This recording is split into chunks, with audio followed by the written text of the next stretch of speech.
샬롬 샬롬 샬롬 샬롬. 하나님 사랑합니다. 여러분 사랑합니다.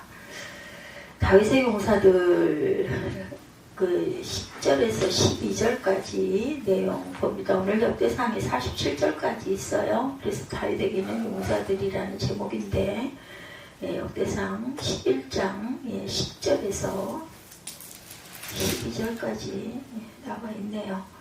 다윗에게는 용사의 우두머리는 이러하니라 이렇게 시작되죠. 그래서 12절에 그 다음은 아와 사람 도도의 아들 엘르아살이니 세 용사 중 하나라. 사울의 뒤를 이어 왕에 오른 이대왕 다윗을 중심으로 예루살렘 정복에 관한 기사와 다윗의 용맹성 아래 모여든 용사들의 이야기가 소개되고 있죠. 근데 다윗이 헤브론에서 유다 지파를 통치한 7년간에 대해서는 생략되어 있습니다. 역대기 저자는 다윗을 통하여 이루어진 하나님의 나라에 초점을 두고 부가적인 사건들을 다루지 않고 골격을 취급하고 있죠. 다윗 왕의 즉위에 대해서 1절에서 3절에 증거하고 있어요. 보고 가야 되겠죠. 온 이스라엘이 헤브론에 모여 다윗을 보고 이르되 우리는 왕에 가까운 혈족입니다. 전에 곧 사울이 왕이 되었을 때도 이스라엘을 거느리고 출입하게 한 자가 왕이시었고 왕의 하나님 야훼께서도 왕에게 말씀하시기를 내가 내 백성 이스라엘의 목자가 되며 내 백성 이스라엘의 주권자가 되리라 하셨나이다 하니라. 이에 이스라엘의 모든 장로가 헤브론에 있는 왕에게로 나아가니 헤브론에서 다윗이 그들과 야훼 앞에 언약을 맺음에 그들이 다윗에게 기름 부어 이스라엘의 왕으로 삼으니 야훼께서 사무엘을 통하여 전하신 말씀대로 되었더라. 증거하고 있죠. 유다의 옛성읍 헤브론입니다. 민수기 13장 22절에 또 네겝으로 올라가서 헤브론에 이르렀으니 헤브론은 애굽 소안보다 7년 전에 세운 곳이라. 그곳에 아낙 자손 아히만과 세세와 달메가 있었더라. 이스라엘의 모든 지파가 모였어요. 사무엘하 5장 1절에 이스라엘 모든 지파가 헤브론에 이르러 다윗에게 나와 이르되 보소서 우리는 왕의 한 고륙이나이다. 3절에 이스라엘 왕으로 즉위하는 다윗이죠. 3절에 증거하고 있어요. 그들이 다윗에게 이름을 부어 이스라엘 왕으로 삼으니 야훼께서 사무엘을 통하여 전하신 말씀대로 되었더라. 이스라엘 백성은 이스라엘의 목자고 주권자라는 표현을 쓰므로 다윗을 진정한 목자고 주권자이신 하나님의 대리자로 부각을 시킵니다. 그리고 이스라엘 모든 장로를 비롯한 백성들이 회집하여 율법에 의한 규례대로 대관식을 거행하고 있는 거예요. 다윗은 야훼 앞에서 이스라엘 장로들에게 왕으로서의 준수해야 할 일을 하나님의 이름으로 약속을 하죠. 그리고 그는 이스라엘 장로들에게서 왕으로 기름 부음을 받습니다. 목자로서 이스라엘을 다스릴 다윗이죠. 시편 78편 70절에서 71절입니다. 또 그의 종 다윗을 택하시되 양의 우리에서 취하시며 전령을 지키는 중에서 그들을 이끌어내사 그의 백성인 야곱 그의 소유인 이스라엘을 기르게 하셨더니 이에 그가 그들을 자기 마음에 완전함으로 기르고 그의 손에 능숙함으로 그들을 지도하였도다. 30세에 즉위했어요. 다윗이 사무엘하 5장 4절에 다윗이 나이가 30세에 왕위에 올라 40년 동안 다스렸을 때 5절에 헤브론에서 7년 6개월 동안 유다를 다스렸고 예루살렘에서 33년 동안 온 이스라엘과 유다를 다스렸다 이렇게 증거되어 있어요. 하나님의 말씀이 성취되었다. 그리고 3절 말미에 나오죠. 사무엘을 통하여 정하신 말씀대로 성취가 되었다. 다윗은 헤브론에서 대관식을 치르죠. 헤브론은 유다뿐만 아니라 온 팔레스타인 중에서도 일찍이 문명화된 장소이기도 합니다. 다윗이 이스라엘의 왕으로 이스라엘의 주권자가 되리라고 하신 하나님의 말씀이 성취된 것이다. 인간의 안목으로 볼 때 다윗의 주기는 불가능해 보였어요. 그러나 하나님의 뜻은 어떠한 역경 속에서도 반드시 이루어진다는 것. 유다 지파에서 다윗 왕가가 나올 것이다. 역대상 5장 2절에 유다는 형제보다 뛰어나고 주권자가 유다에게서 났으나 장자의 명분은 요셉에게 있느니라 이렇게 증거합니다. 40년간 통치하죠. 열왕기상 2장 11절에 다윗이 이스라엘 왕이 된 지 40년이라 헤브론에서 7년 동안 다스렸고 예루살렘에서 33년 동안 다스렸더라 이렇게 증거하죠. 시온산 정복과 수도로 정했다. 5절에 나오고 있어요. 4절 5절을 봅니다. 다윗이 온 이스라엘과 더불어 예루살렘 곧 여부스 이르니 여부스 땅의 주민들이 거기에 거주하였더라. 5절입니다.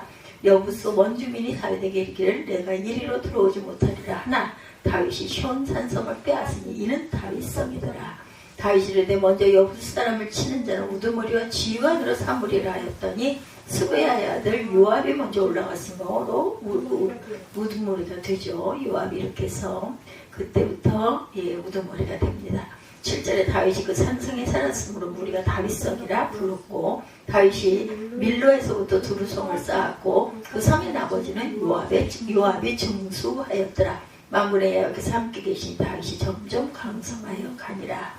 9절까지였습니다. 다윗 시대까지 이곳은 여부스 족의 거주지로 인정되어 왔고 다윗은 통일왕국을 이루려는 야망을 가졌기 때문에 여부스 족을 차지한 시온산성을 정복하고자 하죠.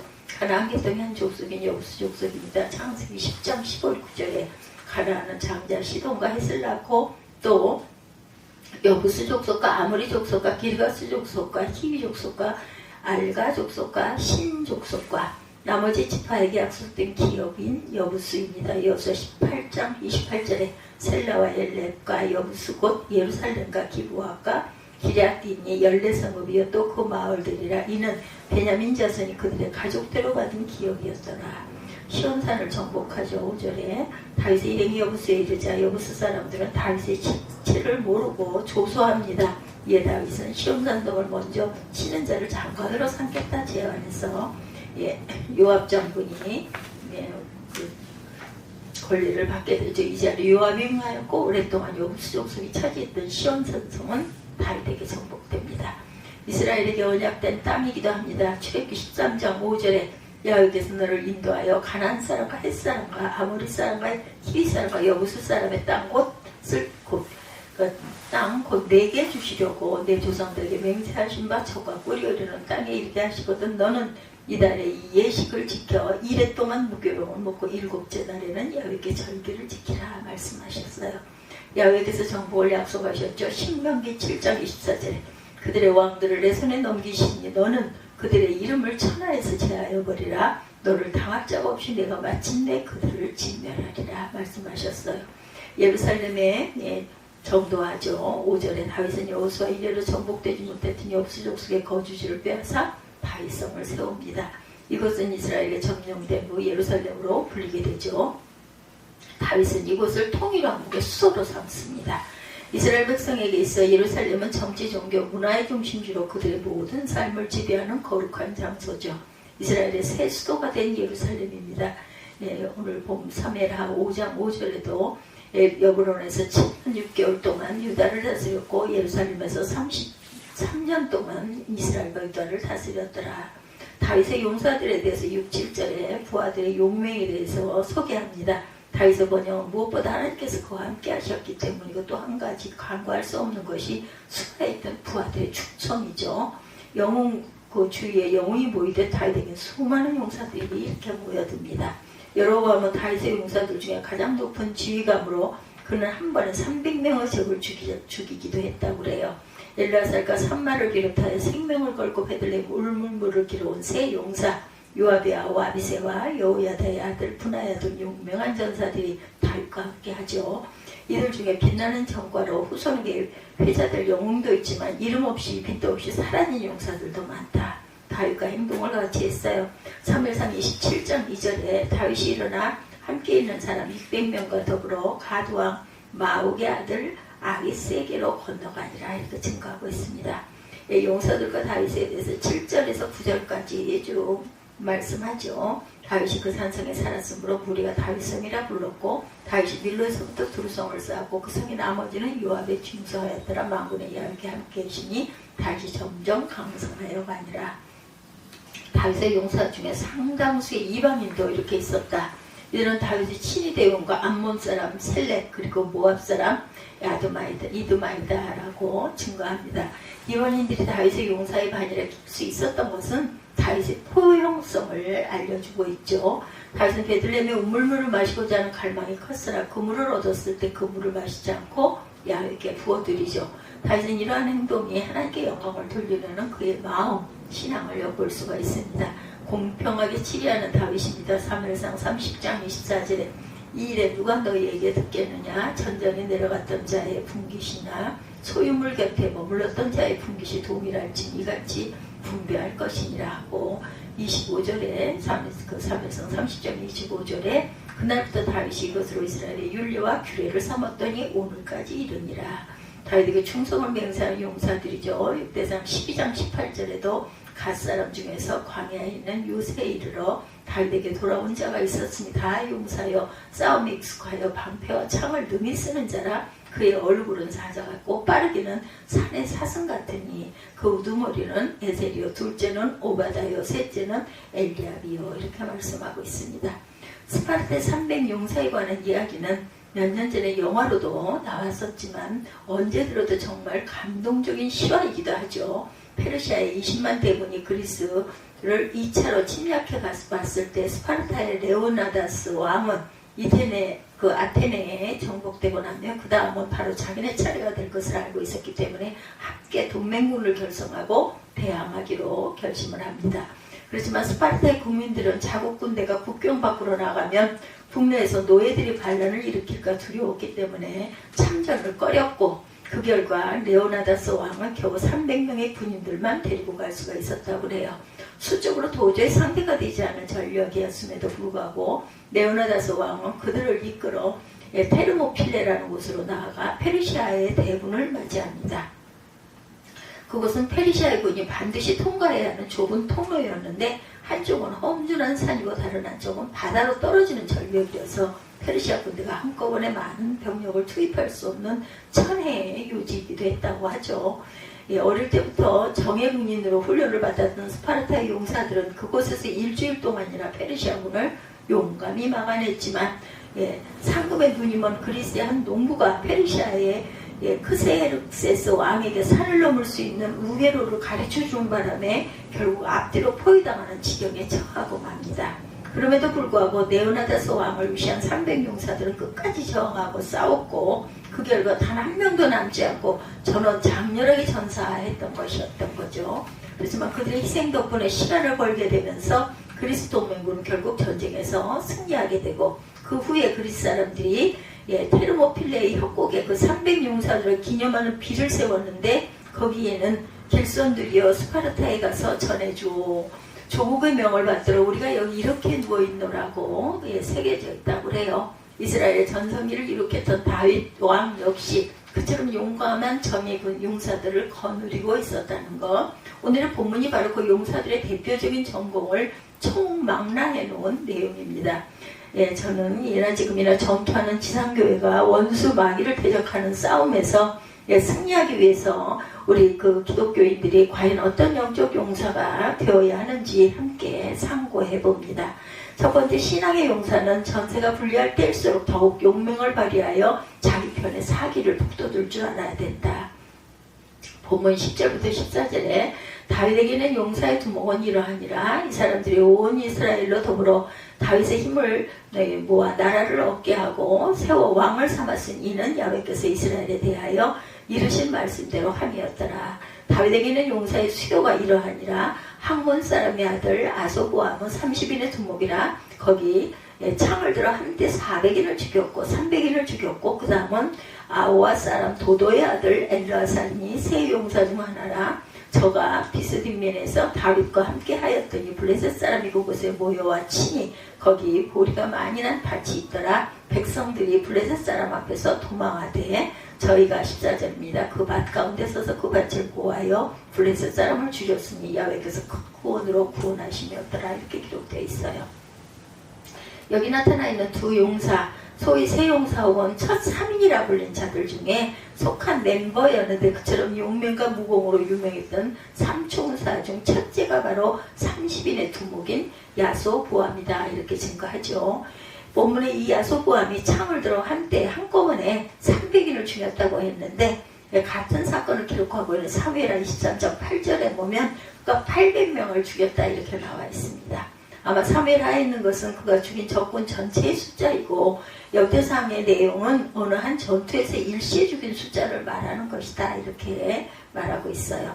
이 야소보암이 300명을 한 전투에서 죽였을 때 혼자였는지 아니면 비록 중과부족이기는 하지만 자기 편 부하들도 있는 가운데 특별히 앞장서서 종횡무진으로 적군을 유린했던 것인지는 정확하게 알 수가 없고, 어떤 상황이었든 간에 야소보암은 수적으로 절대 불리한 상황에서 놀라운 용맹을 발휘한 것으로 전세를 뒤집고 아군의 사기를 크게 진작시켰던 것만은 틀림없다. 압도적인 적군의 세력을 보면서 다들 두려워하고 있는 판이었는데 자기 편의 장군이 몸소 앞장서서 돌격하면서 혼자 적군 300명을 쳐 죽이는 모습을 목도하거나 그런 소식을 듣게 되었을 때 부하들이 얼마나 용기백배했겠는가인 거죠. 용사는 이처럼 자기 혼자만 잘 싸우는 것으로 끝나는 게 아니라 그 용감무쌍한 솔선수범을 통해서 아군의 용기를 북돋워줌으로 함께 승리하는 군대로 만들어준다라는 거죠. 3인 중 둘째 용사인 엘르아살도 그러했다. 그가 바스다밈이란 곳에서 다윗과 함께 하였다고 했는데 아마 엘르아살이 다윗을 경호하는 임무를 맡았던 것 같아요. 그러다가 갑자기 블레셋 견에 기습 공격을 당하게 되었고 순식간에 전세에 몰리게 되면서 백성들이 블레셋 사람 앞에서 도망가게 됩니다. 통상 실전에서 그처럼 아군의 병사들이 전선을 이탈하면서 탈주하기 시작하면 전쟁은 이미 진 거나 다름이 없는데, 그런 상황에서 전세를 역전시킨 경우는 역사상 단 한 번도 없었다라는 거죠. 근데 그처럼 이스라엘군이 풍지박산이 나면서 전멸 일보 직전에 처하게 되었을 때 엘르아살은 어떻게 했어요? 그는 그 밭 가운데 서서 그 밭을 보호하여 블레셋 사람을 죽였다, 이렇게 말하고 있습니다. 즉 엘르아살은 무슨 큰 나무나 바위를 등지고 싸움으로써 최소한 후면만은 보호되는 상황이 아니라 완전히 노출되어서 사방 팔방으로부터 공격을 받을 수 있는 불리한 지형이었다라는 것을 말하고 있고, 그럼에도 불구하고 적군을 맞서 싸우면서 끝까지 다윗을 보호하려고 했던 것이다, 이것을 부각시키죠. 또한 개역 성경에는 이 문장의 주어가 전이라고 복수로 되어 있지만 백성들은 다들 도망가는 바쁜 상황이었기 때문에 지금 엘르아살 곁에는 다윗 왕밖에 없었을 것이다. 즉 실제적으로는 엘르아살은 혼자 적군을 상대했던 것이나 다름없고, 그래서 14절의 주어를 저희가 아니라 아예 그라고 단수로 번역하고 있다고 해요. 그런 여본들이 많다고 합니다. 마치 조조의 100만 대군을 장판 위에서 혼자 막아 지켰다는 장비처럼 엘르아살은 그야말로 혈혈단신으로 적군을 맞아 싸웠던 것이고, 또한 36개를 놓기에 바빴던 이스라엘 군사들은 바로 그런 엘르아살의 용감하고도 충성스러운 모습을 보고 다시 그 밭으로 돌아와서 전열에 합류했고, 그 결과 야훼께서 큰 구원으로 구원하시는 대승을 거두게 되었다라는 거죠. 이처럼 자기 편의 전세가 불리하고 사기가 떨어졌을 때, 혹은 아예 곁에 있던 동료들이 후퇴까지 시작했을 때에도 결코 포기하거나 물러서지 않고 끝까지 전선을 사수함으로 땅바닥에 떨어져 있던 아군의 사기를 북돋아주고 패전 일보 직전에 통쾌한 역전승을 거두게 만드는 자가 진정한 용사이겠죠. 전투하는 지상교회도 바로 그런 신앙의 용사들이 꼭 필요하겠다. 교회 일을 하다 보면 많은 교인들이 힘을 붙이게 되는 경우들이 많죠. 어떤 일을 할 때. 그럴 때 혼자 300명을 물리쳐내는 용기와 힘이 있는 그런 성도가 꼭 필요하다는 거죠. 그런 용사나 그런 신자 한 명이 앞장서 나가게 되면 그때까지는 자기 한 사람의 몫도 감당하기 어려웠던 다른 성도들이 크게 힘을 내게 되죠. 그래서 교회 전체의 사기가 충천하게 된다는 거죠. 때로는 절대 다수의 교인들이 도저히 이길 수 없는 싸움이라고 완전히 포기하려 하는 경우도 교회 안에 일어날 수가 있는데, 그렇지만 바로 그런 때야말로 혼자서라도 그 밭 가운데 서서 그 밭을 보호하고 지키려는 용사가 꼭 나타나야 할 때다. 고개를 돌리고 꽁무니를 빼려 하는 가운데서도 한 명이라도 이런 용사가 일어나서 죽도록 충성하는 싸움을 끝까지 싸우는 모습을 보여주면 뒤로 물러가려던 성도들도 마음을 다시 고쳐먹고 전열에 합세하는 놀라운 일이 반드시 따라오게 마련이라는 것. 영적 전투의 현장에서 형사가 교회 쪽에 불리하고 보이고 교인들 가운데 낙심하는 사람까지 생길 때일수록 더욱 용기를 내서 앞장서서 싸움으로 아군 전체의 사기를 북돋아 끝내 역전승을 하게 만드는 멋진 용사들이 되셔야 할 것이다. 둘째, 신앙의 용사는 자기가 섬기는 일이 사람을 위함이 아니라 오직 하나님을 위한 것임을 잊지 않는 자들이다. 15절부터 19절에 기록하기를 30두목 중 3사람이 바위로 내려가 아둘람굴 다윗에게 이를 때 블레셋 군대가 르바임 골짜기에 지쳤더라. 그때 다윗은 산성에 있고 블레셋 사람의 영체는 베들레헴에 있는지라. 다윗이 사모하여 가로되 베들레헴 성문교 우물물 누가 나로 마시게 할고 하죠. 이 세 사람이 블레셋 사람의 군대를 충돌하고 지나가 베들레헴 그 성문곁 우물물을 길어가지고 다윗에게 왔으니 다윗이 마시기를 기뻐하지 아니하고 그 물을 야훼께 부어드리고 가로되 내 하나님이여 내가 결단코 이런 일을 하지 아니하리이다. 생명을 돌아보지 아니하고 같은 사람들의 피를 어찌 마시리까 하고 마시기를 즐거워하니 아니라 새 용서가 이런 일을 행하였더라. 이렇게 기록되어 있어요. 여기 그랬던 32목 중 세 사람이란 첫째 3인을 가리키는 것이 아니라 소위 둘째 3인을 가리키는 말이고 20절 이하에 나타났던 이름들은 바로 그들이 이끌었던 32목들이다. 이 두 번째 삼총사들 역시 다윗을 모시고 블레셋 사람과 전쟁에 나간 적이 있었어요. 그때 블레셋군이 베들레헴을 점령하고 있었는데 베들레헴은 아다시피 다윗의 고향이기도 하죠. 그렇게 적군과 대치하고 있는 상황에서 다윗은 갑자기 자기가 자라났던 동네에 있는 우물물 생각이 났다는 거죠. 그래서 무심코 저 베들레헴 성문 곁에 있는 우물물 참 시원하고 맛있었는데 누가 나에게 한 모금 마시게 해줄 수 있었으면이라고 혼잣말처럼 말한 거예요. 그것은 어떤 명령이 아니었고 그저 다윗이 고향 동네를 바라보다가 추억이 잠기고 튀어나온 말이었습니다. 하지만 다윗은 그 말이 떨어지자마자 이 두 번째 삼총사들이 당장 블레셋 군대를 충돌하고 베들레헴 성문 곁 우물로 돌격해 들어가요. 죽을 수도 있는데 그 우물물 한 그릇을 길어오기 위해서 적군의 영체가 있는 한가운데로 그 세 명이 그야말로 좌충우돌로 뚫고 들어갔던 것이라는 거죠. 그리고는 결국 우물물 한 바가지를 떠가지고 와서 다윗에게 드립니다. 다윗은 느닷없는 자기 앞에 받쳐진 물 한 바가지를 보고 기가 막힌 거죠. 목숨을 걸고 이렇게 충성을 맹세한 부하 세 명이 문자 그대로 적진을 뚫고 다녀온 것, 그걸 어떻게 먹냐는 거죠. 돌아와기에 망정이지 그 물 한 바가지 때문에 그들 중 한 명이라도 죽게 되었다든지 중상이라도 있게 되었다면 다윗이 얼마나 후회하고 통탄했겠는가. 그래서 다윗은 그 물을 마시기를 기뻐하지 아니하고 야훼께 부어드렸던 것이다. 즉 그 우물물을 그 자리에서 즉시 관제로 하나님께 바친 거죠. 그러면서 기도하기를 하나님 내가 결단코 이런 일을 앞으로는 하지 않겠습니다. 이 사람들이 내게 겨우 물 한 바가지를 갖다 주기 위해서 자신의 생명까지 돌아보지 않고 적진으로 돌격하게 만든 이런 어리석은 일을 다시는 저지르지 않겠다라고 하죠. 바꾸어 말하면 하나님 이 용사들의 이런 충정이 그 어떤 경우에도 다윗이라는 한 개인의 유익을 위해서 사용되어서는 안 되겠습니다. 이들이 자신의 생명을 돌보지 않고 바치는 이 고귀한 충성한 용맹은 오직 하나님만을 위해서 쓰도록 하겠다 이런 뜻이에요. 그런 회개와 서원의 기도였다는 거죠. 그 세 용사들 역시 다윗의 이러한 모습을 보고 새삼 깨달은 바가 있지 않았겠는가. 그들은 지금 다윗의 개인적인 영달을 위하여 싸우는 것이 아니라 오직 하나님의 영광을 위하여 그리고 그 하나님께서 선민으로 택하신 이스라엘을 위하여 쓰임받고 있다는 사실을 절실히 깨닫고 새로운 결단과 각오를 다지게 되었을 것이 틀림없을 것이다. 이건 역시 신앙의 용사들이 반드시 지켜야 할 너무나 고귀한 마음 자세다. 그래서 보면 한 교회의 장로들이 철저히 지지하고 받들어 모셔주어야 할 그 목회가 성공할 수 있을 텐데 목사가 이런 생각을 하고 있다면 하나님께서 그 목사의 목회를 축복하실 리가 없다. 내가 무엇을 어떻게 하면 우리 목사님이 좋아할까 이런 생각들을 하는 그러한 그 성도들이 많은 교회, 이런 교회가 되어야 되겠죠. 만약 교회 장로, 집사, 권사들의 생각이 여기서 끝난다면 그런 교회는 결국 교주를 하나님처럼 모시는 이단과 55 백부밖에 될 수가 없다.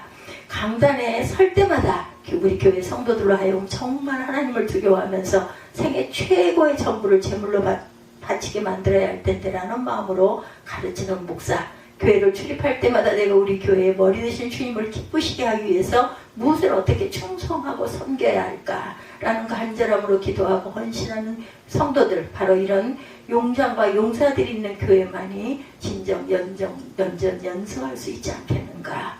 내가 섬기는 일이 목사가 교인이라는 사람을 위한 것이 결코 아니라 오직 살아계신 하나님만을 위하여 바치는 실로 고귀하고 명예로운 헌신인 것을 한시도 잊지 않고 충성을 다하는 진정한 용사들이 되어야겠다는 거죠. 세 번째, 신앙의 용사는 각자 자신에게 주어진 사명의 책임만큼은 목숨을 바쳐서라도 반드시 완수하는 자다. 20절 이하 25절의 말씀에 요압의 그 아우 아비새는 그 3인의 두목이라 저가 창을 들어 300인을 죽이고 3인 중에 그 이름을 얻었으니 저는 둘째 3인 중에 가장 존귀하여 저희의 두목이 되었으나 그러나 첫째 3인에게는 미치지 못하였더라. 예, 갑스엘 용사의 손자 여호야다의 아들 분하야는 예, 효용한 일을 행한 자라. 저가 모압 아리엘의 아들 둘을 죽였고 또 눈 올 때 함정에 내려가서 한 사자를 죽였으며 23절입니다. 장대한 애국 사람을 죽였는데 그 사람의 키가 5규빗이고 그 손에 든 창이 예, 배틀채 같으니 저가 막대기를 가지고 내려가 애국 사람의 손에서 창을 빼앗아 그 창으로 죽였더라. 24절에 여호야다의 아들 분하야가 이런 일을 행하였으므로 세 용사 중에 이름을 얻고 25인에 30인보다 존귀하나 그러한 첫 3인에게는 미치지 못하니라. 다윗이 저를 세워 11의 장관을 삼았더라. 이렇게 기록되어 있어요. 여기에 나오는 두 사람은 바로 앞에서 언급한 두 번째 3인에 포함되는 용사들이다. 그중 하나인 아리새로 말하자면 그 역시 창을 들어 300인을 죽이고 그 3인 중에서도 우두머리가 되었다. 이렇게 말하고 있죠. 즉 첫 번째 3인의 우두머리였던 야소보암의 버금가는 용맹과 뭘 자랑하는 사람이다. 또 한 사람 분하야 역시 예, 효용한 일을 행한 용사였다고 했는데 이 말은 많은 공적을 세웠다라는 뜻입니다. 효용한 일을 행한 용사였다. 많은 공적을 세웠다. 그가 모압 예, 아리엘의 아들 둘을 죽였고라고 했는데 이것은 모압의 사자같이 용맹스러운 두 장수를 죽였다라고 번역하는 것이 적절할 것이다.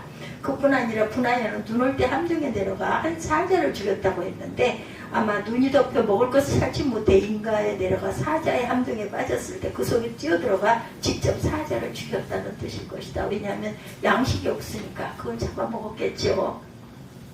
또한 그는 키가 5규빗 2.3m나 되며 배틀째같이 굵은 창을 가진 장대한 애국 사람을 상대로 막대기만 가지고 싸웠는데 결국 그의 창까지 빼앗아서 그 거인을 죽인 적도 있었다. 그리고 26절 이하에 보면 그 외의 용사들의 명단들이 47절까지 자세히 나열되어 있습니다. 여기 기록된 내용만 봐도 알 수 있듯이 둘째 3인이나 30인 예속된 다윗의 부하들 역시 대단한 용맹을 발휘했고 혁혁한 무공을 남긴 용사들이었다. 내 본문에 또한 보면 이들에 대하여 특별한 주석이 따라붙어요. 21절에 아비새를 가리켜서는 둘째 3인 중에 가장 존귀한 두목이었으나 그러나 첫째 3인에게는 미치지 못하니라 이렇게 증거하고 있죠.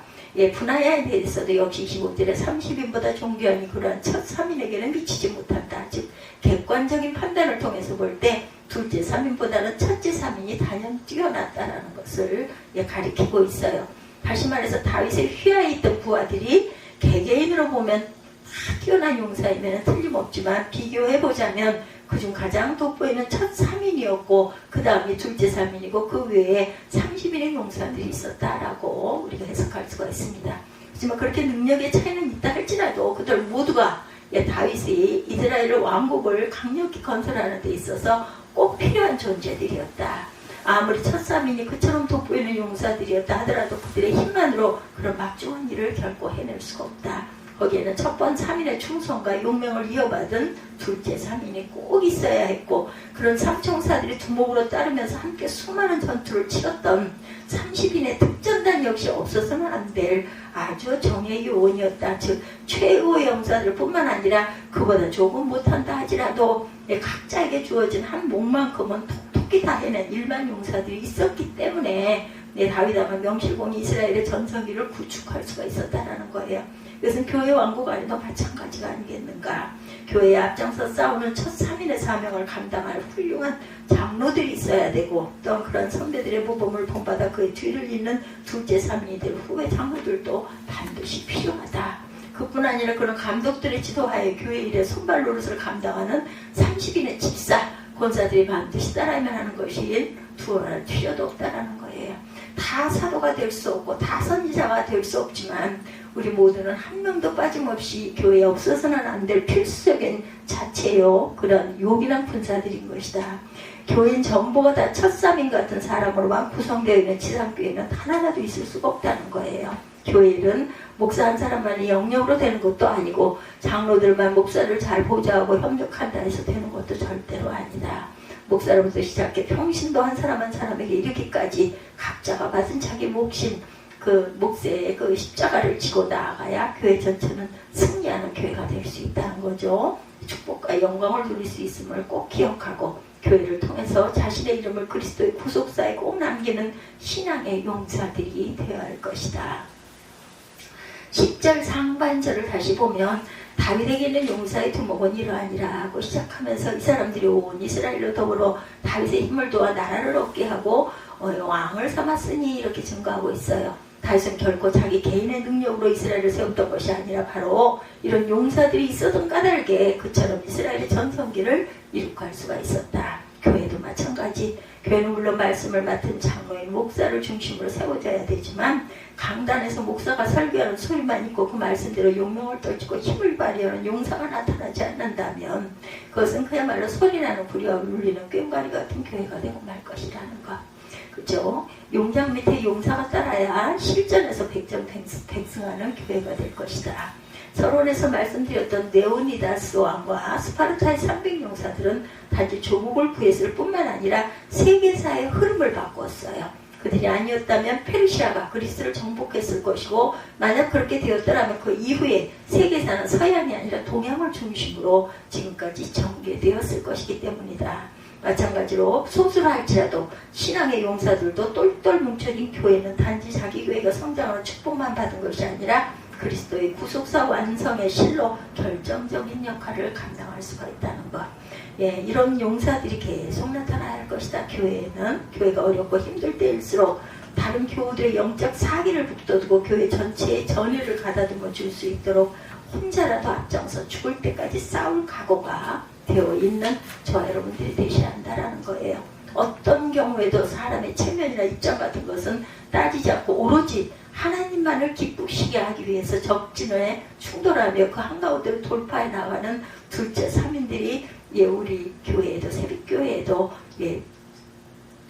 태어나고 자라가야 되겠죠. 교회의 중직자는 아니라 할지라도 크든 작든 주께서 자기에게 맡겨주신 사명이 있음을 기억하고 그 몫만큼은 반드시 감당하는 30인의 용사들 역시 재직들과 평신도들 사이에 잘 자라 일어나야 되겠죠.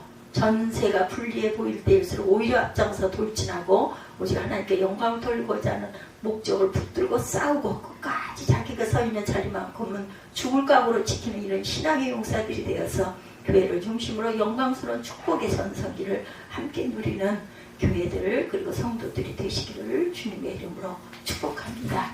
오늘 역대상 말씀을 통해서 11장 전체 중에서 다윗에게 있는 용사들을 비유로 교회는 과연 어떠할 것인가 라는 마음으로 우리가 함께 은혜를 나눴습니다.